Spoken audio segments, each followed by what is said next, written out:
రోజు 24 గంటల్లో పడాల్సిన వర్షం 24 నిమిషాల్లో పడుతున్న సందర్భంగా ఇబ్బంది కలుగుతుంది.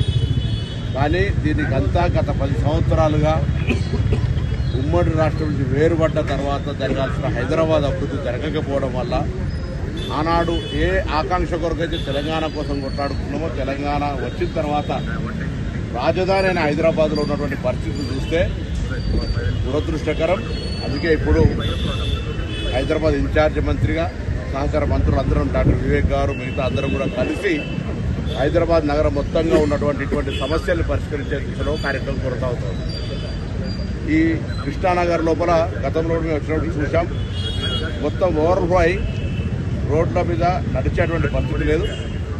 జిహెచ్ఎంసీ తరఫున, అదేవిధంగా వాటర్ బోర్డు తరఫున, అదేవిధంగా హైడ్రా తరఫున ఇక్కడికి వచ్చి వాటిని ఏ విధంగా రివైవ్ చేయాలి, ప్రజలకు ఇబ్బంది లేకుండా డ్రైనేజ్ కానీ అన్ని వాటర్ అంతా కూడా వాటర్ ఫ్లో వర్షం వాటర్ కూడా వెళ్ళిపోవడానికి మళ్ళీ ఒక ప్లాన్ ఆఫ్ యాక్షన్ చేస్తా ఉన్నాం.